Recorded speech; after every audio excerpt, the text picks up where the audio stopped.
The wind howled off Lake Michigan, rattling the windows of the expensive suburban home. Inside, the air was heavy with the suffocating silence of a broken heart. Betrayal is a poison that acts slowly. It paralyzes the mind before it stops the heart. Chloe had been drinking that poison for a week.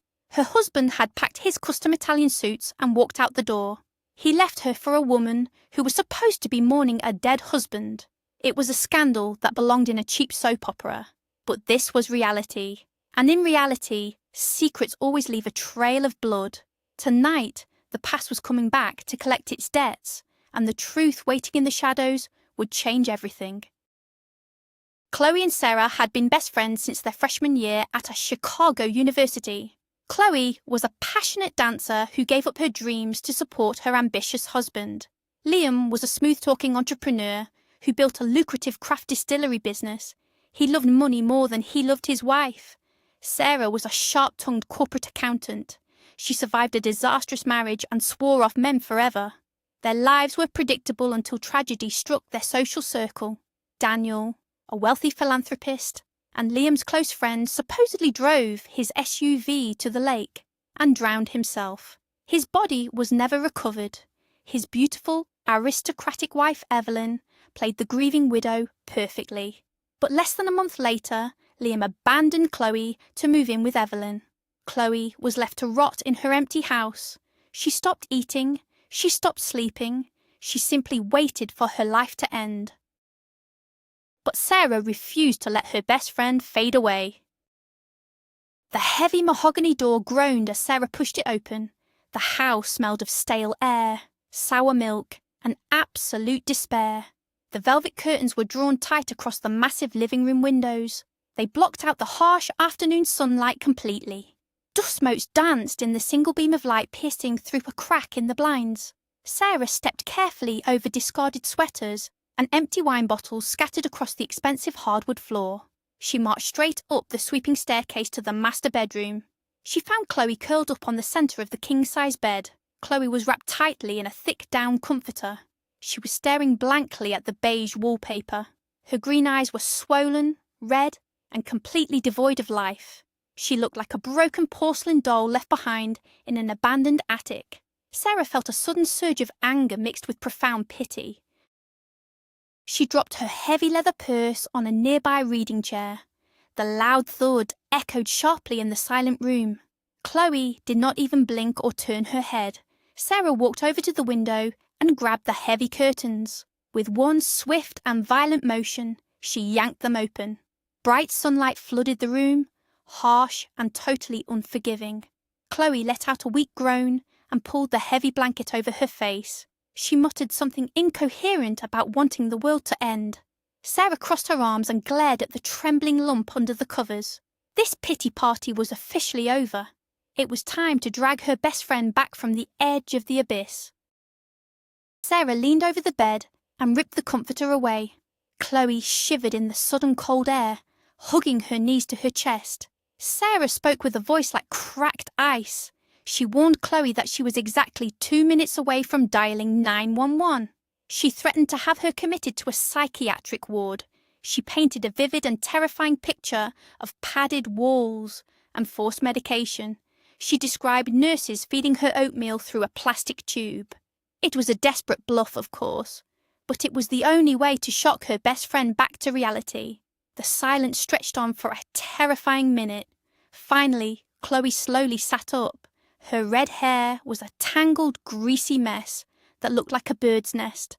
She had not showered since the day Liam walked out with his expensive leather duffel bags. Sarah softened her tone just a fraction. She reached out and gently grabbed Chloe by the shoulders. She pulled her up from the mattress and pointed her toward the master bathroom. She ordered her to wash her hair and scrub her face. While the shower ran, Sarah went downstairs to inspect the kitchen. The refrigerator was a wasteland of expired yogurt and wilted vegetables. She managed to find 3 fresh eggs, some butter, and a block of cheddar cheese. She pulled out a non-stick skillet and turned on the gas stove. The rhythmic sizzle of the melting butter filled the quiet kitchen. Sarah stared at the yellow flames licking the bottom of the pan. She wondered how a man could just walk away from a decade of marriage without a single backward glance. As Sarah whisked the eggs in a glass bowl, her thoughts drifted to Evelyn. The woman was an absolute mystery. Evelyn had the kind of cold, aristocratic beauty that made people nervous. She always wore vintage designer clothes and spoke with calculated precision. She ran an overpriced luxury boutique in the Gold Coast neighbourhood. Nobody ever bought anything there, yet she always had money to burn. When Daniel died, Evelyn did not shed a single genuine tear. At the funeral, she wore a dramatic black veil that made her look like a glamorous movie star in mourning. Sarah had watched her closely that day. Evelyn had stood by the empty casket, accepting condolences with the grace of a queen greeting her peasants. She never looked broken. She never looked lost. And now, less than 40 days after her husband vanished into the icy waters of Lake Michigan, she was sleeping with Liam. It made Sarah's blood boil. How could Liam be so incredibly blind? He traded a woman who worshipped the ground he walked on for a cold, calculating black widow. Sarah poured the beaten eggs into the hot skillet. The smell of cooking food finally made the house feel a little less like a tomb. She grabbed 2 ceramic plates from the cabinet. She heard the water stop running upstairs. A few minutes later, Chloe walked into the kitchen. She was wearing a fresh robe, and her hair was wrapped in a white towel. Her face was pale, but the hot water had brought a faint pink flush back to her cheeks. She looked human again. Chloe sat at the marble kitchen island. She stared at the plate of scrambled eggs as if it were an alien artifact. Sarah poured her a large glass of orange juice and slid it across the counter. She commanded Chloe to eat every single bite. Chloe picked up her silver fork with trembling fingers. She took a tiny bite and chewed slowly. Tears welled up in her eyes again. She whispered Liam's name, her voice breaking on the second syllable. She asked Sarah what she had done wrong. She asked why she was not enough for him. Sarah felt a familiar wave of exhaustion wash over her. She sat down on the bar stool next to her friend. She explained that Liam's betrayal had absolutely nothing to do with Chloe. Men like Liam were driven by ego and bottomless greed. They were never satisfied with a quiet, happy life. They always needed a new shiny toy to show off to their rich friends. Evelyn was just the ultimate trophy. She was a status symbol. Sarah reminded Chloe of her own disastrous marriage. Her ex-husband had cheated on her with a gym receptionist. Sarah had packed his bags, thrown them on the front lawn, and never shed a single tear. She chose freedom over miserable devotion. She wanted Chloe to find that same fierce independence. But Chloe was different. She had poured her entire identity into being Liam's perfect wife. She had abandoned her modern dance career to host his corporate dinner parties. Now, the party was over, and she had no idea how to exist in the silence. Sarah watched her friend struggle to swallow another bite of food. Sarah suddenly slammed her hand flat on the marble counter. The loud smack made Chloe jump in her seat. Sarah announced that they were leaving the state.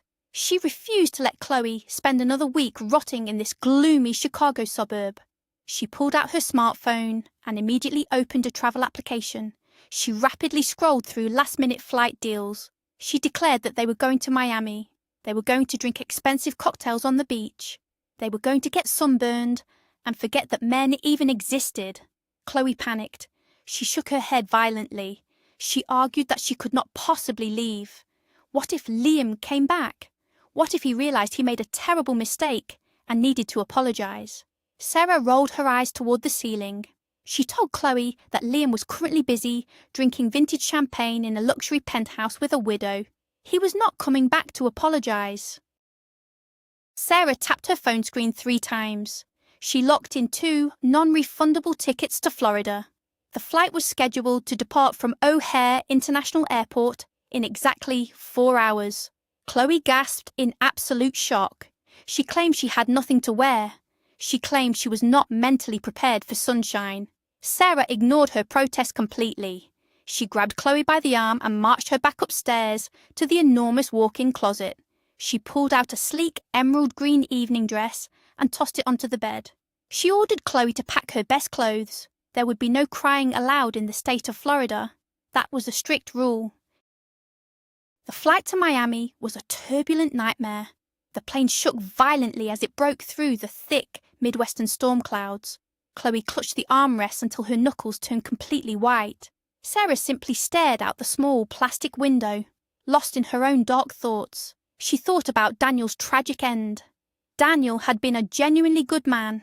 He ran a successful medical logistics firm. He used his vast wealth to fund treatments for children with rare genetic diseases. He was kind, generous, and completely devoted to Evelyn. And yet, he had driven his expensive SUV to a remote section of the lakeshore. He walked into the freezing water and never came back. The police found his footprints in the snow leading directly into the dark waves. They ruled it a tragic suicide. Sarah remembered reading an article about smiling depression. It was a terrifying condition where people hid their immense suffering behind a mask of perfect happiness. Daniel had fooled everyone. But now, looking back, Sarah wondered if there was something more sinister at play. Evelyn had moved on with disturbing speed. She absorbed Daniel's wealth without a second thought, and now she had Liam firmly in her manicured claws. It felt entirely too convenient. The pieces of the puzzle did not fit together naturally, but Sarah pushed the dark thoughts away. She was determined to focus on saving her best friend. The plane finally broke through the clouds, revealing the sparkling blue waters of the Atlantic Ocean. The Florida sun blinded them through the scratched glass. The Miami hotel was a towering structure of white concrete and sparkling blue glass. The lobby smelled strongly of coconut sunscreen and expensive citrus perfume. Sarah dragged their heavy suitcases across the polished marble floor to the reception desk. The cheerful clerk handed them 2 electronic keycards with a wide, professional smile. She apologetically explained that the main elevator was temporarily out of service. They would have to use the stairs to reach the 4th floor. Sarah let out a heavy sigh of absolute frustration. This vacation was starting to feel like a military boot camp.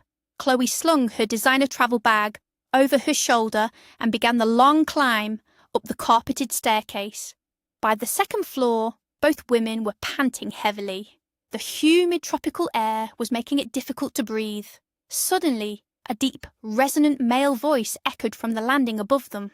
A tall, incredibly handsome man jogged down the stairs. He was wearing a sharp linen shirt and expensive dark sunglasses. He had a strong jawline and a neatly trimmed beard. He looked like the star of a premium cable television drama. He immediately offered to help them with their heavy luggage. Chloe froze, completely paralyzed by her own sudden shyness. Sarah, however, did not hesitate. She handed over her massive suitcase with a grateful smile. The stranger picked it up effortlessly. He introduced himself as Marcus. He explained that he was visiting from the Midwest on a long business trip. He lived on the 3rd floor. His smile was warm, confident, and dangerously charming. Marcus carried the heavy bags all the way to their room on the 4th floor. He set them down gently near the door and wiped a bead of sweat from his forehead. He asked if they had any plans for breakfast the next morning. He casually mentioned that the hotel restaurant served incredible Cuban coffee. He suggested they join him if they happened to wake up early enough. Chloe blushed deeply and stared intently at the tips of her expensive sandals. Sarah thanked him quickly and promised they would look for him. Marcus offered a polite nod, turned on his heel, and disappeared down the long hallway. As soon as the heavy wooden door clicked shut, Chloe collapsed onto the plush, king-size bed. She buried her face in the soft white pillows and let out a long groan. She complained that she looked terrible. She was certain Marcus was just taking pity on 2 exhausted, sweaty tourists. Sarah laughed out loud. She tossed her purse onto the desk and opened the mini-fridge. She told Chloe that Marcus was definitely flirting. The man had practically undressed them with his eyes. Sarah insisted that Chloe wear the emerald green dress to dinner that night. She needed to remember that she was a highly desirable woman. A little tropical romance was exactly what the doctor ordered to cure a broken heart. Chloe refused adamantly. She reminded Sarah that she was technically still a married woman. A piece of paper still bound her to a man who lived with another woman. Sarah shook her head in sheer disbelief. Loyalty to a traitor was just another form of self-sabotage. The next morning, the bright Florida sun poured through the sheer hotel curtains. Chloe woke up feeling surprisingly refreshed. The heavy weight on her chest had lightened just a fraction. Sarah forced her to apply light makeup and curl her vibrant red hair. They took the repaired elevator down to the bustling hotel restaurant. The air was filled with the rich aroma of roasted coffee and sizzling bacon. They spotted Marcus sitting at a corner table. He was reading news on his tablet and sipping from a small white cup. He looked up, saw them, and waved them over with a bright, welcoming smile. Chloe felt her stomach do a nervous flip. She had forgotten how to interact with attractive men. She had spent a decade focusing solely on Liam. They sat down at the table and the conversation flowed effortlessly. Marcus was witty, intelligent, and an excellent listener. He asked Chloe about her past as a dancer. He listened to her answers with genuine, undivided attention. He did not check his phone once. He did not interrupt her to talk about himself. Chloe suddenly realized how much she missed feeling visible. Liam had treated her like an expensive piece of furniture for years. Marcus treated her like a fascinating human being. Sarah watched the subtle exchange of glances with immense satisfaction. Her plan was working perfectly. But then, a wicked idea formed in Sarah's pragmatic mind. She pulled out her smartphone and activated the camera. She told them to lean in close for a quick vacation photo. She wanted to capture the beautiful morning light. Marcus and Chloe leaned their heads together. Sarah snapped several photos in rapid succession. She captured Chloe's radiant, genuine smile and Marcus's handsome profile. It was a picture-perfect moment of vacation bliss. While Chloe went to the buffet to grab a plate of fresh tropical fruit, Sarah opened her social media application. She uploaded the best photo directly to her public profile. She did not write a caption. She simply tagged the luxury hotel location. She knew exactly what she was doing. Liam still followed her account. He checked social media obsessively to monitor his local business competitors. He would definitely see this photo. He would see his discarded wife glowing with happiness next to a man who looked like a professional model. Let his fragile male ego choke on that image. Let him wonder what he had thrown away. When Chloe returned to the table with a plate of sliced mangoes, she noticed Sarah's wicked grin. She immediately demanded to know what her friend had done. Sarah confessed her digital crime without a shred of guilt. Chloe panicked. She grabbed her phone to check the upload. Her cheeks burned bright red with sheer embarrassment. She apologized profusely to Marcus for involving him in her messy domestic drama. Marcus simply threw his head back and laughed, a deep, booming laugh. He told her he was highly flattered to be used as a weapon of mass jealousy. He promised to play the role of the mysterious new lover for the rest of their vacation. Chloe finally relaxed, and a genuine laugh escaped her lips. That evening, Marcus invited them to a vibrant karaoke bar located right on the sandy beach. The neon lights reflected beautifully off the crashing ocean waves. The bar was packed with energetic tourists and loud, pulsing music. Sarah ordered a round of strong, colourful margaritas. The tequila burned a pleasant, warm path down her throat. To everyone's absolute shock, Chloe volunteered to sing the first song. She marched up to the small wooden stage with a newfound, reckless confidence. She chose a dramatic, upbeat pop anthem about surviving a terrible breakup. She sang slightly off-key, but her energy was completely infectious. The entire bar cheered and clapped along with the rhythm. Marcus stood near the edge of the stage, watching her with a look of pure admiration. When the song ended, Chloe practically skipped back to their high-top table. She was breathless and glowing with a radiant energy. Marcus handed her a fresh drink and leaned in close to her ear. He told her she was the most captivating woman in the entire room. Chloe felt a thrill run straight down her spine. For the first time in months, she did not think about Liam. She did not think about the empty house in Chicago. She felt entirely present in the warm Miami night. The rest of the vacation passed in a blur of laughter, sunbathing, and late-night conversations by the hotel pool. Marcus never pushed for anything physical. He was an absolute gentleman. But when they finally exchanged numbers at the busy airport, Chloe felt a genuine spark of hope for her future. The return to reality was harsh and deeply unpleasant. The flight back to Chicago was delayed by 3 hours due to severe thunderstorms over the Midwest. When they finally landed, the city was trapped in a miserable, freezing rainstorm. They decided to save money and take the public train from the airport to the suburbs. It was a terrible mistake. The train was packed with angry commuters smelling of wet wool and cheap coffee. Sarah cursed her own frugality the entire ride. They dragged their heavy suitcases through the dark, puddles-filled streets to Chloe's massive house. They were exhausted, soaking wet, and desperate for a hot shower. Chloe fumbled with her heavy keychain under the flickering porch light. She jammed the brass key into the front door lock, but it refused to turn. She pulled the key out and squinted in the dim light. There were deep, jagged scratches all around the metallic keyhole. The heavy deadbolt had been violently tampered with. Someone had tried to pick the lock. Chloe gasped and took a terrified step backward. Her heart hammered against her ribs like a trapped bird. She whispered to Sarah that they had been robbed. Sarah immediately dropped her suitcase onto the wet concrete. She grabbed Chloe by the arm and pulled her away from the door. Sarah's pragmatic mind raced through the terrible possibilities. If the burglars were still inside, walking in would be a fatal mistake. She pulled out her phone to dial the local police department. But Chloe noticed that the heavy door was actually unlocked. It was resting slightly open.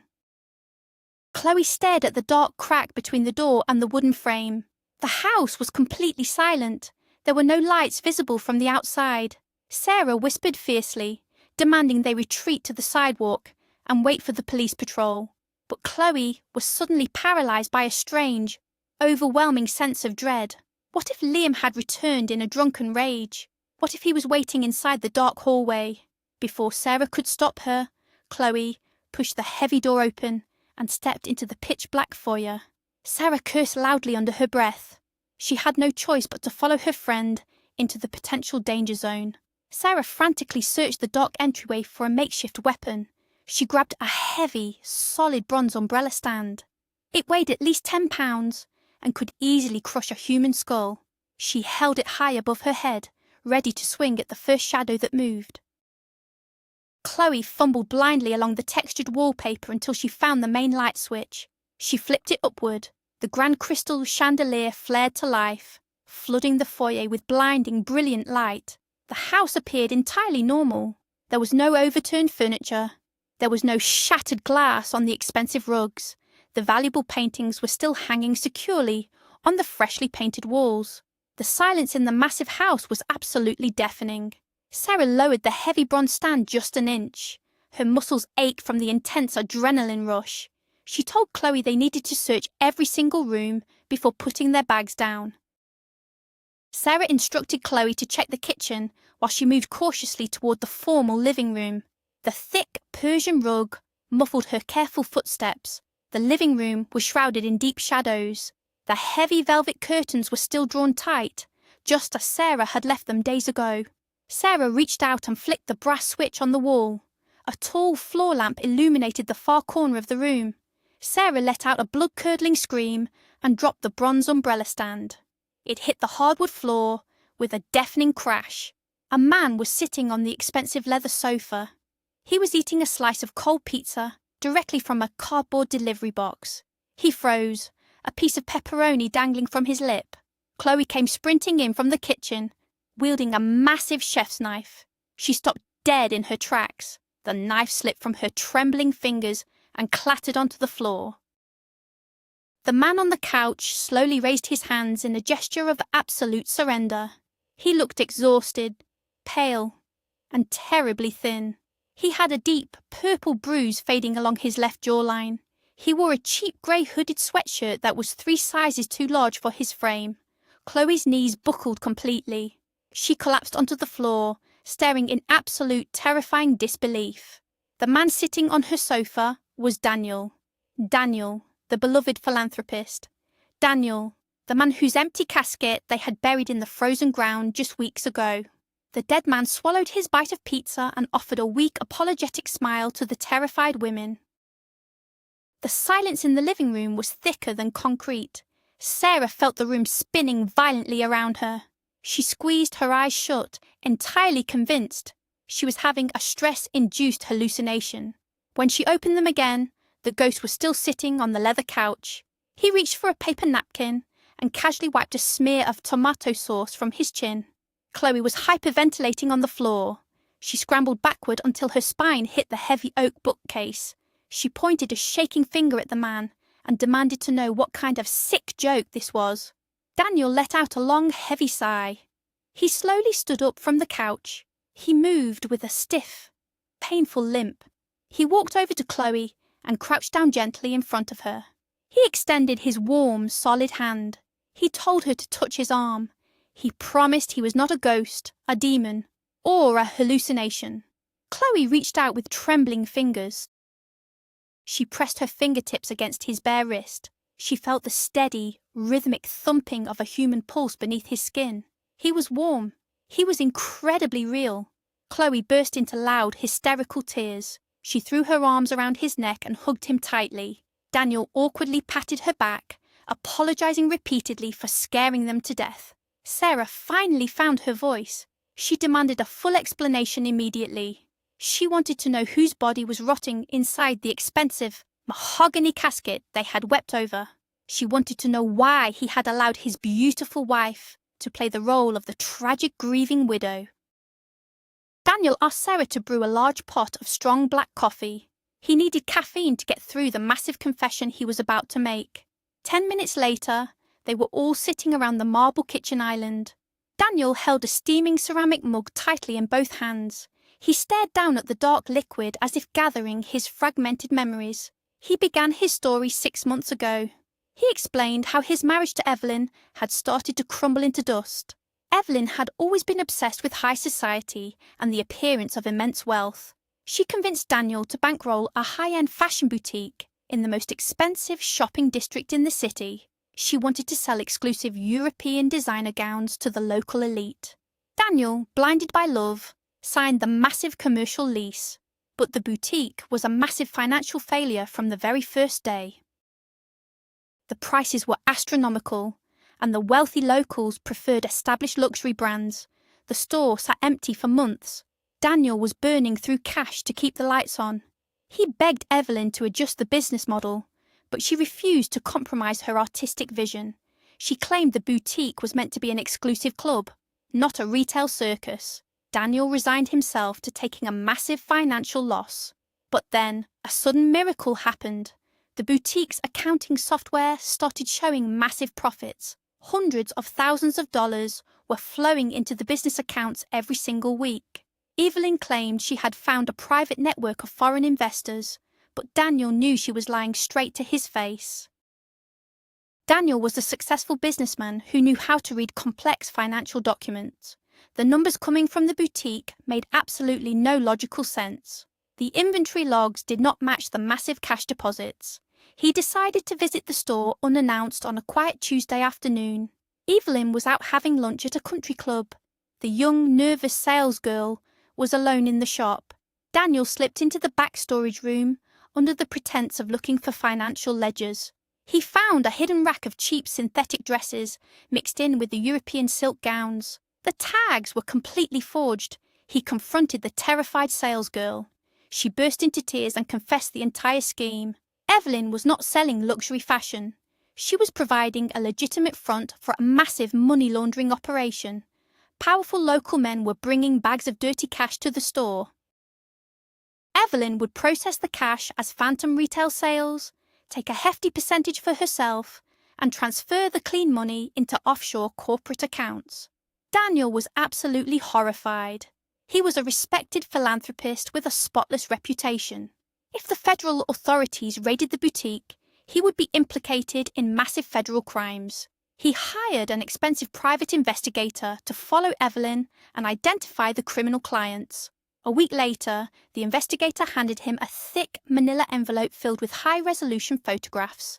Daniel opened the envelope in his private office. The pictures showed Evelyn exchanging briefcases of cash in dark parking garages. The man handing her the dirty money was Liam. The revelation hit Daniel like a runaway freight train. Liam was supposed to be his closest friend and business confidant.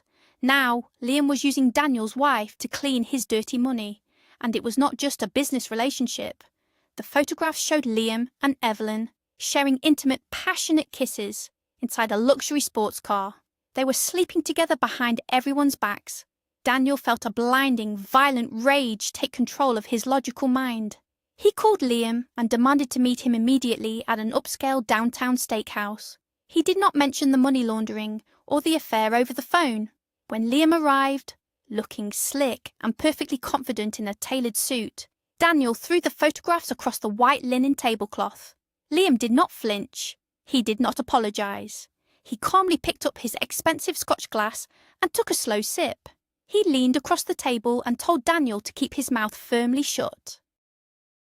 Liam revealed that his craft distillery business was actually a front for distributing illegal, untaxed alcohol mixed with dangerous industrial chemicals. He was making millions of dollars poisoning the local community.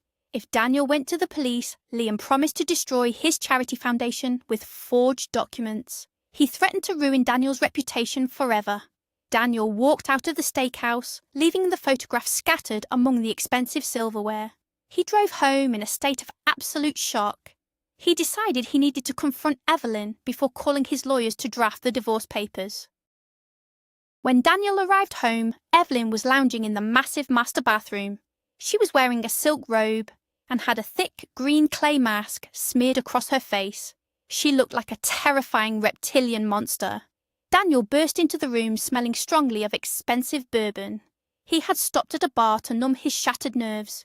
He screamed at her, accusing her of destroying their marriage and risking their entire future for dirty cash.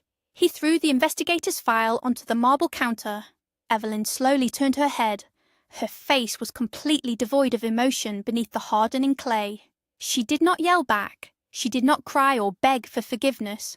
She simply picked up a damp towel and wiped the mask from her flawless skin. She looked at Daniel with eyes as cold as a frozen lake. She told him that she was incredibly bored with his charity work and his pathetic moral compass. She wanted raw power and limitless wealth.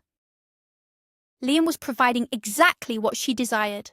She calmly informed Daniel that she wanted a divorce, but she expected to take exactly half of his vast fortune. Daniel laughed bitterly. He swore he would burn every single dollar before giving her a penny.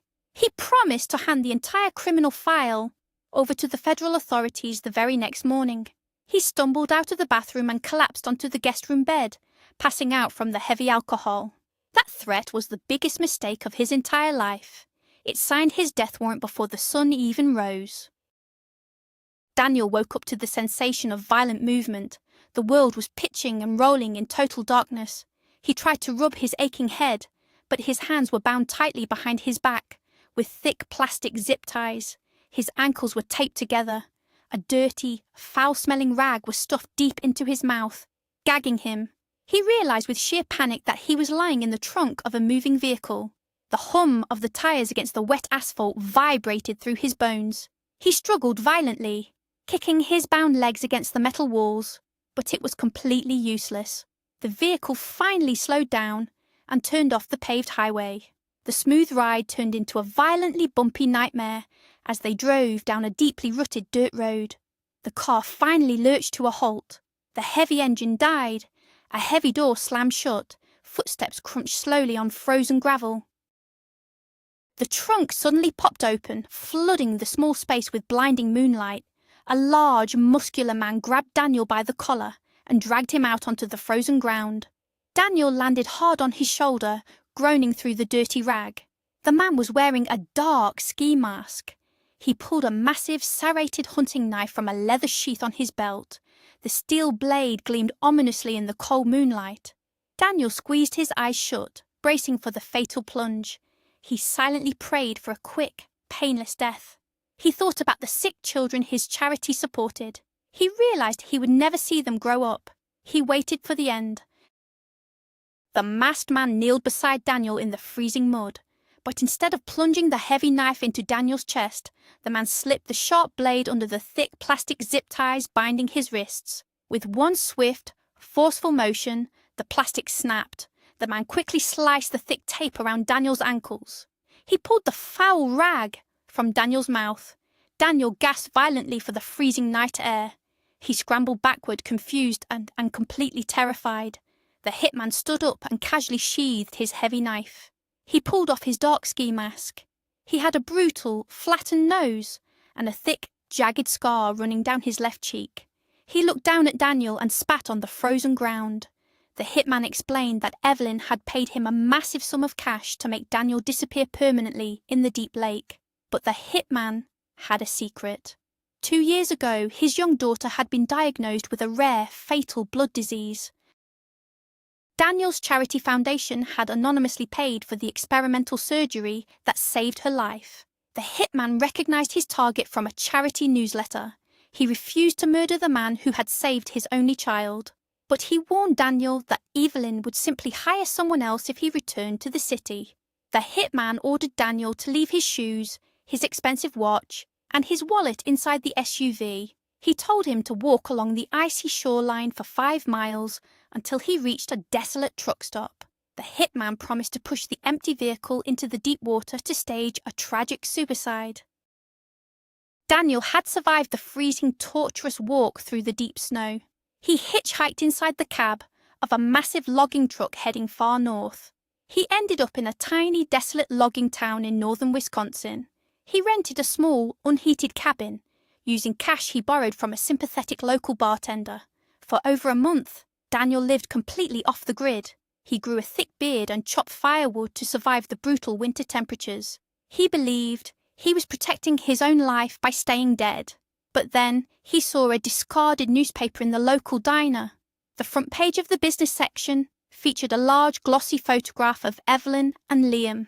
The headline announced their official engagement and the upcoming merger of their massive corporate assets. Evelyn had successfully liquidated Daniel's entire philanthropic foundation and poured the money directly into Liam's toxic distillery business.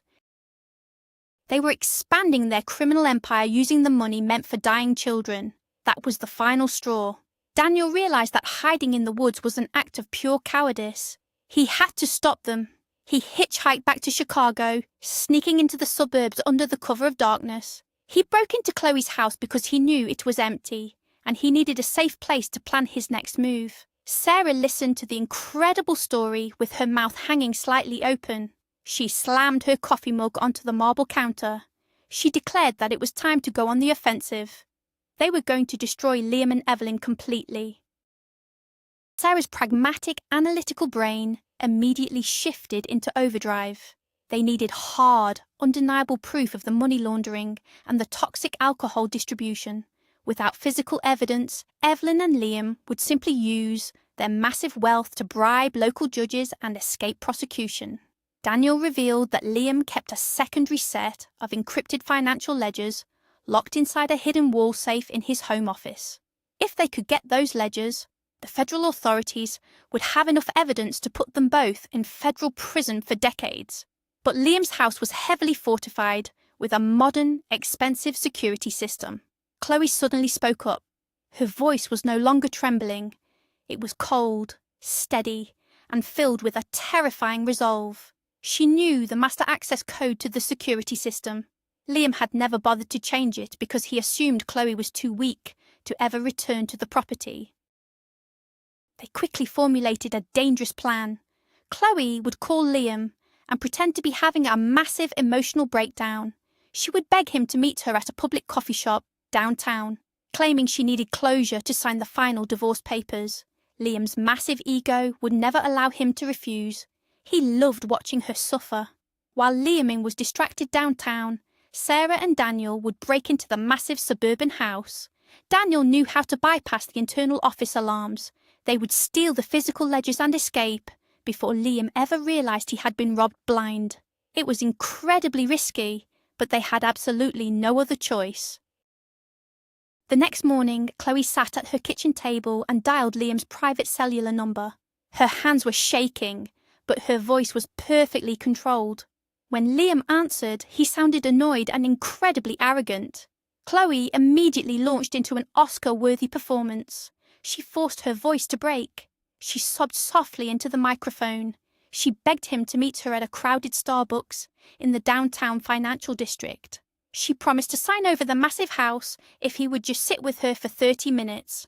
Liam sighed heavily into the phone. He complained about his busy schedule, but his ego was clearly stroked by her pathetic desperation. He agreed to meet her at exactly noon. As soon as the call disconnected, Chloe wiped her dry eyes and nodded firmly at Sarah. The trap was officially set. Sarah and Daniel drove Sarah's beat-up sedan to Liam's upscale neighborhood. They parked 2 blocks away to avoid the expensive neighborhood security cameras. Daniel wore a dark baseball cap, pulled low over his eyes. Sarah carried a heavy crowbar hidden inside a large leather tote bag. They walked quickly to the back of Liam's massive property. They slipped through the heavy wooden gate and approached the reinforced glass patio door. Sarah punched the numeric code Chloe had provided into the blinking security keypad. A small green light flashed, and the heavy deadbolt clicked open with a satisfying mechanical thud. They slipped inside the silent house. The air smelled of Evelyn's expensive, sickeningly sweet floral perfume. Daniel led Sarah silently up the sweeping marble staircase toward Liam's private home office. The thick carpet absorbed their rapid footsteps. The office door was locked with a heavy biometric fingerprint scanner. Sarah panicked, reaching for the heavy crowbar in her tote bag. But Daniel shook his head. He pulled a thin, specialized electronic bypass tool from his pocket.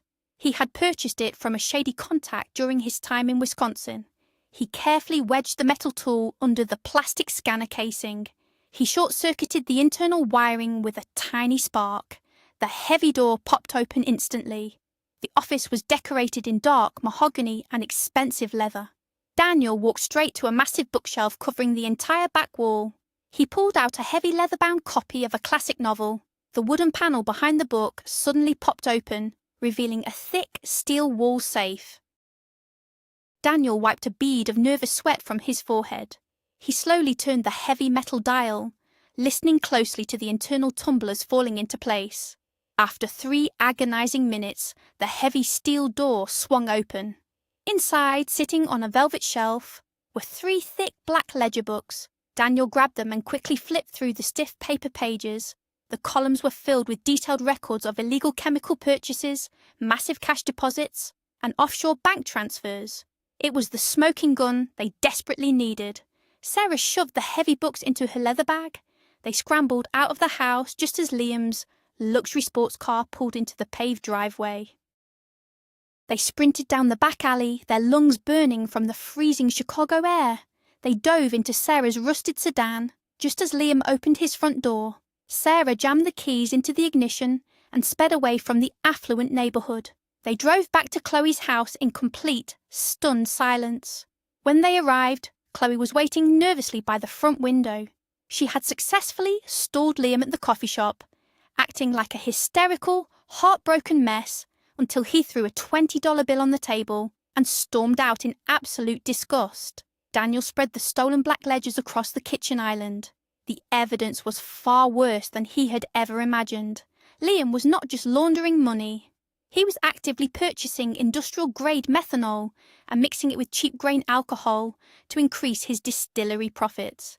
He was literally bottling poison and selling it to upscale restaurants across the state. Several people had already been hospitalized with severe neurological damage. Evelyn was using the boutique to hide the massive chemical purchase orders. Sarah stared at the terrifying numbers. She realized they could not just hand this over to the local police department. Liam had half the local precinct on his massive payroll. They needed federal authorities. They needed someone utterly incorruptible. Suddenly, Sarah remembered Marcus, the incredibly handsome man they had met in Miami. He had mentioned he worked for the federal government. Chloe quickly pulled up her phone contacts and dialed the number Marcus had given her at the airport. The phone rang 3 times before Marcus answered. His deep voice instantly filled the quiet kitchen. Chloe quickly explained the terrifying situation. She told him about the forged death, the toxic alcohol, and the stolen ledgers. Marcus did not interrupt her once. When she finished, the line went completely silent for a moment. Finally, Marcus let out a low whistle. He revealed a shocking truth that made Sarah gasp out loud. Marcus was a senior criminal investigator for the Internal Revenue Service. He specialized in massive corporate fraud and complex money laundering operations. He had been quietly investigating Liam's distillery business for over a year, but he lacked the physical evidence to secure federal search warrants. Their coincidental meeting in Miami was pure fate. Marcus instructed them to lock the heavy doors, close all the blinds, and wait right there. He promised to arrive with a specialized federal task force within the hour. True to his word, 4 dark, unmarked SUVs pulled into Chloe's driveway exactly 45 minutes later. Marcus stepped out wearing a tactical vest over his tailored dress shirt. He looked incredibly dangerous and utterly professional. He reviewed the black ledgers right there on the kitchen island. His sharp eyes scanned the detailed columns of illegal transactions. A grim, satisfied smile spread across his handsome face. He looked at Daniel, who was officially back from the dead, and shook his head in absolute disbelief. Marcus ordered his armed agents to secure the evidence. The endgame was finally here. The federal raid happened simultaneously at dawn the very next morning. Heavily armed agents smashed through the reinforced glass doors of Evelyn's luxury boutique. They seized computers, hidden cash reserves, and forged inventory logs. At the exact same time, a tactical SWAT unit surrounded Liam's massive suburban estate. They dragged Liam out of his custom silk sheets and threw him face first onto the expensive hardwood floor. Evelyn was arrested wearing a vintage silk nightgown, screaming aggressively about police brutality and demanding her expensive lawyers. The local news stations interrupted their morning broadcasts to show live, high-definition helicopter footage of the massive arrests. The scandal rocked the entire city. The wealthy power couple was charged with massive federal money laundering, corporate fraud, and distribution of toxic, hazardous materials. Liam's massive criminal empire crumbled into absolute dust before lunchtime, when the federal prosecutor revealed that Daniel was actually alive and cooperating as the key witness. Evelyn completely collapsed in the holding cell. She realized her dark web of lies had finally strangled her. Chloe sat on her worn living room couch, watching the news coverage with a steaming mug of tea. She watched Liam, wearing bright orange handcuffs, being shoved into the back of a federal transport van. He looked small, terrified, and incredibly pathetic. Chloe felt absolutely nothing for him.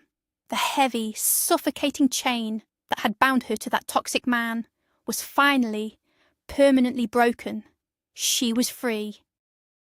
The subsequent federal trial was a media circus that lasted for 3 agonizing weeks. Liam tried to pin the entire criminal operation on Evelyn, claiming she had manipulated his finances without his knowledge. Evelyn retaliated by providing federal prosecutors with hidden audio recordings of Liam orchestrating the toxic alcohol distribution. They destroyed each other perfectly. The judge showed absolutely zero mercy. Both were sentenced to 25 years in federal prison without the possibility of early parole. The massive wealth they had stolen was completely seized by the government to pay restitution to the victims poisoned by their fake bourbon. Daniel successfully reclaimed his frozen assets. He immediately poured millions of dollars back into his pediatric charity foundation. He even hired the scarred hitman who had spared his life to work as the head of security for his logistics warehouses, giving the man a legitimate, honourable life. As the intense chaos finally settled, the emotional dust began to clear. Daniel found himself spending more and more time with Sarah. Her sharp wit, fierce loyalty, and pragmatic mind fascinated him entirely. They bonded over the sheer absurdity of surviving a real-life crime thriller. One chilly Chicago evening, while sharing a cheap pizza on Sarah's worn apartment floor, Daniel finally kissed her. Sarah, who had sworn off love forever, found herself kissing him back with a desperate, surprising passion. Sometimes, the universe has to break your reality into pieces to force you to build something beautiful. 2 years after the dramatic federal arrests, life had transformed beautifully. Chloe opened her own modern dance studio in a bright, airy loft downtown. She was thriving, glowing with a vibrant, fierce independence. She had also continued seeing Marcus. The handsome federal agent had proven to be as kind and genuine as he appeared in Miami. On a warm summer evening, Daniel and Sarah hosted a massive dinner party at their new lakeside home. The tragic past felt like a distant, faded movie. As the sun set over the sparkling water, Marcus stood up and tapped his crystal wine glass with a silver fork. The entire room fell silent. He turned to Chloe, dropped slowly to one knee, and pulled a small velvet box from his tailored suit jacket. Chloe burst into genuine happy tears before he could even finish the question. Sarah stood beside Daniel, leaning her head comfortably against his broad shoulder. She watched her best friend embrace a future filled with honest, unconditional love. Sarah smiled, realizing that sometimes the most broken paths lead to the most perfect destinations. Liam and Evelyn were rotting in concrete cells, trading their luxurious freedom for cold steel bars. But here, surrounded by laughter and warm light, true wealth had finally been found. Love built on truth is a fortress that no amount of dirty money can ever destroy. The secret to a perfect life is simply surviving the darkest storms together. The twisted web of greed, betrayal, and fake deaths finally snapped. Liam and Evelyn thought they could manipulate reality to secure a life of endless luxury. Instead, their arrogance led them straight into the cold, unforgiving reality of a federal prison cell. They traded their freedom for the illusion of power, discovering too late that dirty money cannot buy genuine loyalty. Meanwhile, the people they tried to destroy rose from the ashes. Daniel reclaimed his life and found an unexpected, fierce love with Sarah. Chloe stepped out of the shadows of a toxic marriage, reigniting her passion for dance and finding a true partner in Marcus. Justice was served and true happiness prevailed. Thank you so much for joining us on this thrilling, cinematic journey. If this story kept you on the edge of your seat, please hit that like button, subscribe to the channel, and turn on notifications for more incredible stories. We want to hear from you. What would you have done if you discovered your best friend's husband was actually alive? Drop your answers in the comments below.